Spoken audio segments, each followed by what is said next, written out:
This statue arrived to us with missing two pieces that it's in the process of being taken care of. But the purpose of this tutorial is to show you how we get rid of scratches. This is a Shona stone or soft stone statue, and you can see the scratch right in here. The materials in the tools we need is carbon sandpaper 220 grit and carbon sandpaper 400 grit, beeswax, a torch, piece of cotton cloth, 91% alcohol, and you always have to clean the area to make sure the dust is taken care of before you apply the wax. The scratch, in this case there were many like this. I'm going to focus only on this one and see steps coming up.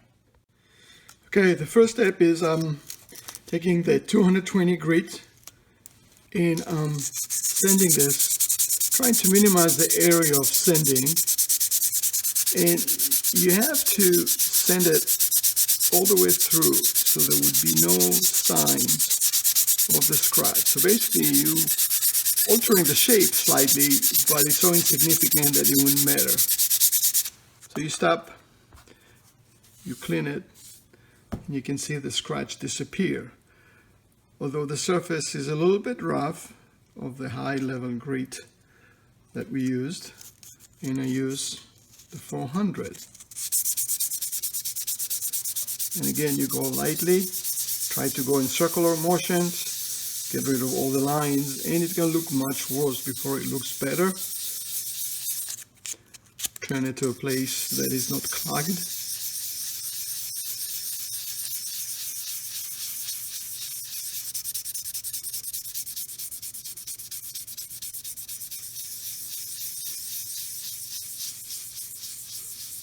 And here it is.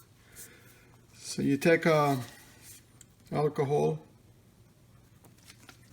this is it, you put on a cloth and you wipe it clean.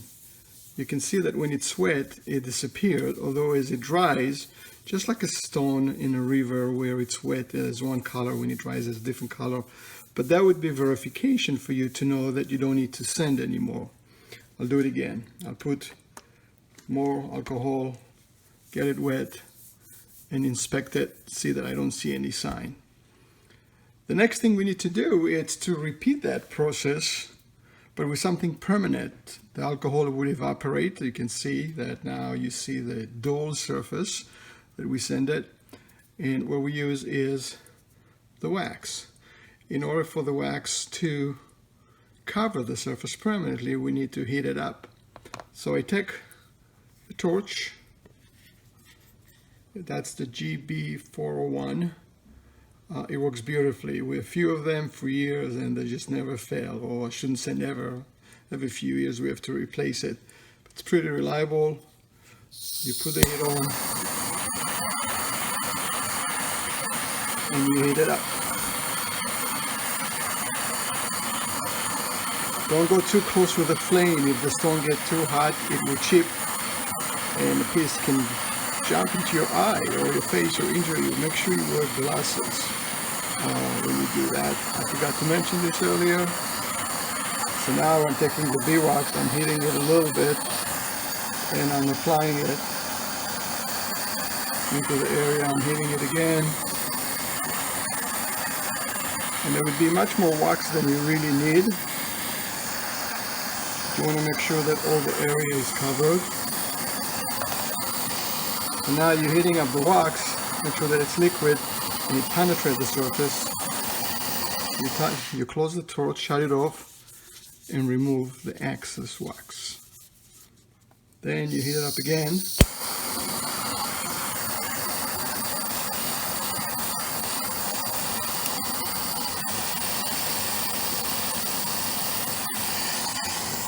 And you wipe more wax. Heat it up again. Make sure that the cloth with alcohol is out of the flame. You can cause fire that way. you shadow the torch and then you burnish it. Again, use cotton cloth.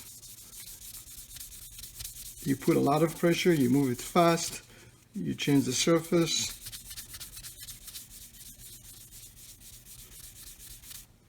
And you can see it's beautiful, it's smooth, it's shiny, and it would permanently be there. All Shona stone sculpture are treated that way totally, that the whole stone is covered by wax. So we basically restoring the original look using beeswax. In Africa they use beeswax, in Canada I'm not sure if they use beeswax, but they may be using synthetic wax. I feel some residual wax in here, I'm heating it up, wiping it off. And here it is. As you can see, there are other scratches here, but I'll take care of that later. I just want to demonstrate that area with the original scratch.